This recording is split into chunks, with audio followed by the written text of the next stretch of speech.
मां कौशल्या के आंगन में एक प्रकाश पुंज उभरा और कुछ ही समय में पूरी अयोध्या उसके अद्भुत प्रकाश में नहा उठी।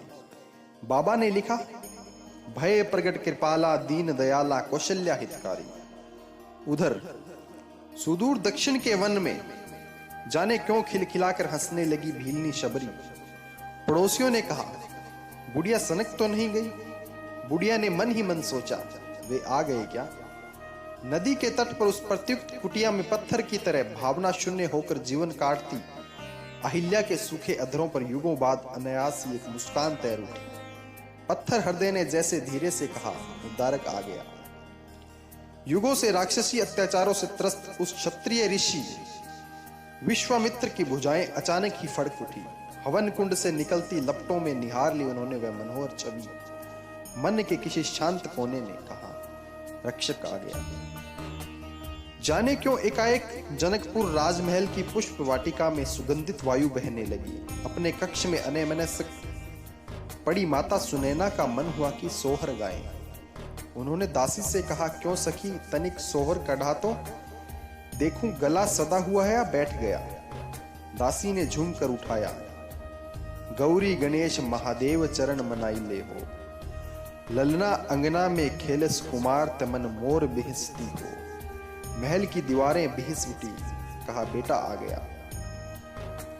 उधर समुद्र पार की स्वर्ण नगरी में भाई के दुष्कर्मों से दुखी विभीषण ने अनायास ही पत्नी को पुकारा, आज कुटिया को दीप मालिकाओं से सजा दो प्रिय, लगता है कोई मित्र आ रहा है। इधर अयोध्या के राजमहल में महाराजा दशरथ से कुलगुरु वशिष्ठ ने कहा, युगों की तपस्या पूर्ण हुई राजन, तुम्हारे कुल के समस्त महान पूर्वजों की सेवा फलीभूत हुई। अयोध्या के हर दरिद्र का आंचल अन्न धन से भरवा दो, नगर को फूलों से सजवा दो। जगत का तारणहार आया है, राम आया है। खुशी से भावुक हो उठे उस प्रौढ़ सम्राट ने पूछा, गुरुदेव मेरा राम। गुरु ने मुस्कुराते हुए उत्तर दिया, नहीं, इस सृष्टि का राम। जाने कितनी माताओं के साथ साथ स्वयं समय की प्रतीक्षा पूर्ण हुई है। राम एक व्यक्ति, एक परिवार या एक देश के लिए नहीं आते। राम समूची सृष्टि के लिए आते हैं। राम युग युगांतर के लिए आते हैं। सच कहा था उस महान ब्राह्मण ने। सहस्त्राब्दियां बीत गई, हजारों संस्कृतियां उपजी और समाप्त हो गई। असंख्य संप्रदाय बने और उजड़ गए।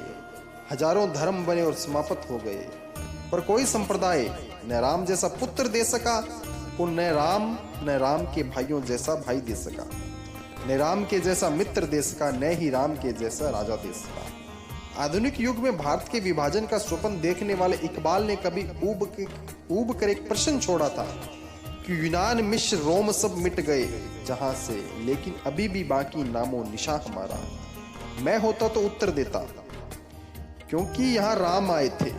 हम राम के बेटे हैं, कभी समाप्त नहीं होंगे, कभी भी नहीं। मानस के अंतिम दोहे में बाबा कहते हैं, काम ही नारी प्यारी जिमी, लोभ ही प्रिय जिमी दाम, तिमि रघुनाथ निरंतर प्रिय लागू मोहि राम।